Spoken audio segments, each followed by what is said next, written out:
Blackburn Enterprises. Coming to my channel. You could have been anywhere else, but you're here with me. Gonna do another video today. Today we're gonna be doing a review on what's the name of this video? The Last Dance. The Last Dance. Okay, and I got some people to help out. We're gonna start from our right to the left. Christian. Yep. Who's Sting? This is Justin. What's up, y'all? I'm Mo. All right, so we're gonna start with episode 1 of The Last Dance. This pretty much opens up the end of the 96-97 championship, and it's looking like they about to break the team up. You know, what y'all think about that? I think it's stupid. Just looking at the whole Scott Pipp situation, man, and how everything took place.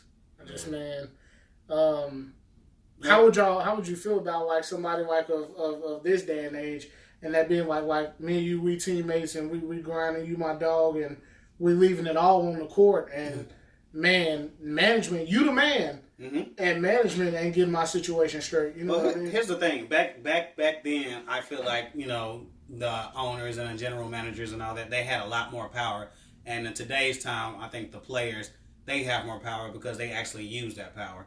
One of the people that was straight trash, and the reason why the team looked like it was gonna break up was because of Jerry Cross, he was the GM. Yeah. What do you think about that situation? I feel like they did him really dirty, like Scottie Pippen, because he came in. What was he number 1 pick, 2 pick? I think it was the number 5. He was number 15. He's top 5. It's lottery. He deserves his money off the top. I feel like, honestly, if you picking him that high, right? And this ownership, they made it through, but they kind of messed up a lot of things. Right.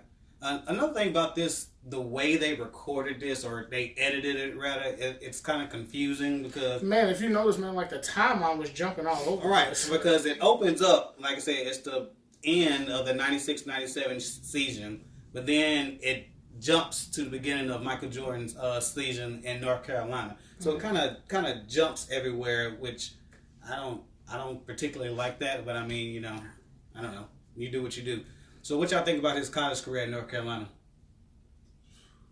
Man, he killed. Straight. Every year he killed. Yeah, he ended up... year came in. Yeah, he ended up winning the championship that first year. Yeah. He was dedicated to it. Right.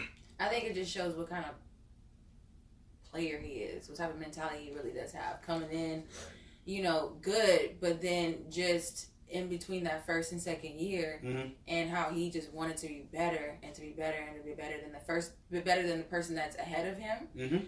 Just shows the type of determination he has as a person. Yeah, I think they showed that part. I guess it was a quote when James Worthy, he was talking, and James Worthy was talking about how he was better than Michael Jordan, but he was only better than him for like 2 weeks. Because his determination, he basically wanted to be the best player on the team, and each week, each day, every time, you know, he always wanted to be better, and that's one of the hallmarks of Michael Jordan. I think that's pretty much what makes him great, and part of why they end up winning the championship, because no matter what, he always wanted to be better. And because they end up winning that championship, and he had a great career in North Carolina. And like I said, this thing kind of jumps all over the place, but then it brings us into the draft. They have the number 1, number 2, number 3 draft. And this also shows how owners looked at things differently. Like if you look at the number 1 pick that year that Mike came out, the number 1 pick was Hakeem the Dream. Right. Yeah. And then number 2, I don't think people can remember. What was his name? You said that earlier? Sam Bowie. Okay. I don't know who that is. Right. I know Hakeem. Yeah, because Hakeem, you know, I think he had 2 championships, right? Yeah, Houston, man, that was a bad team within itself, man. Yeah. So I can't be too mad about that Hakeem pick, but Sam Bowie is... Man. No one even knows what is Sam Bowie. Man. See, I think back then they were looking for height. You know height and size. And they felt like height and size made the professional look and game of everything until, Michael Jordan coming in. And even Jordan, that's the funny thing. Jordan, he's 6'6", but they looked at him like he was short. Yeah, like he was small or something. Guard or something. It's like 6'6", right? 6'6", that's still big. You still got height, but I think that was a big difference in the strategy and how the game was played. Like the game was played inside out as opposed to outside in, how it is now. Yep. And And Michael Jordan, you know, he came into the league, you know, throughout everything. It shows the highlights, him dunking on people, him doing everything. They pretty much show how he was the best player from the get-go. And he ended up being the Rookie of the Year. Yeah. What y'all think about him getting the Rookie of the Year? I think it was definitely he deserved it, well deserved. Yeah. You know, I think before he came into the league, it was the tall that was the type of stereotype that they have for it when he comes in as the underdog and the short person and shows how limber he is and how quick he is, and he still can play like a big player. It changed the whole game. Right. So he deserves that as a freshman making that statement. He deserved a Rookie of the Year. Here's a quick question: is there anyone else you think that might have had as good of a Rookie of the Year as Mike did? Is off the top of your head? At that time? No, just now, up till now, a good Rookie of the Year. Oh man. I mean, LeBron had a pretty good Rookie of the Year. Yeah, I mean, not that. Damian Lillard might maybe just because I know 25 and 5 stat. You said who? Damian Lillard. I think he had okay. 25 Yeah. And then even Dwayne Wade, shockingly. I mean, people forget how good he was due to the injury history. But I mean, yeah, I mess with D Wade. But you're right though. I think people forget. I mean, they always focused on the now. Yeah. As opposed, you know, what have you done for me lately? You know what I'm saying? For my Paula Abdul fans.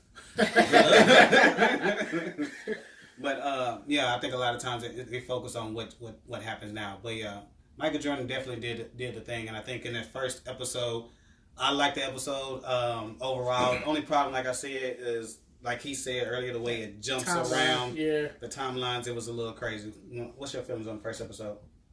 I'm Mike Jordan / Bulls fan. Like, die hard. That is the only team that I would ever love. I ain't love any other team besides that. So for me, I get a chance to see those players because it brings back the memories of me being a kid watching it and like, man, like this is a different and getting the same feeling, you know, as when I was a kid watching it now.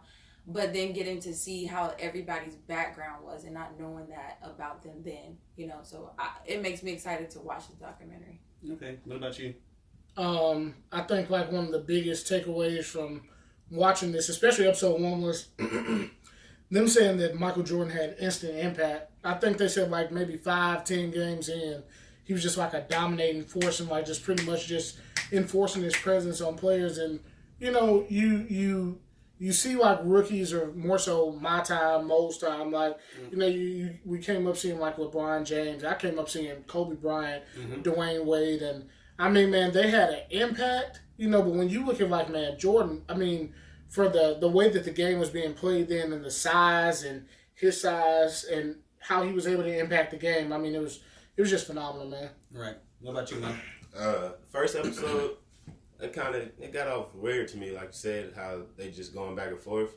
I'm younger generation. I never got to see any of this stuff really unless I got to look it up or catch it on the rerun. So a lot of the stuff I wanted them to maybe go in order a little bit better so I can just understand. But luckily I knew a lot before this, so I liked it, honestly. All right, so there you have it. That's episode 1. If you want to go ahead and do us a favor, go ahead and hit that thumbs up button. And if you're not already, go ahead and hit that subscribe button. And we're going to go ahead, if y'all want to give out y'all IG handles. Christian Low 8. Okay. KIDD_620. Okay. And on Twitter? I don't got an Instagram. You can follow me on Twitter, A_Morse, AYE. That's it. All right. We appreciate y'all coming out, and we'll holler at you. Peace.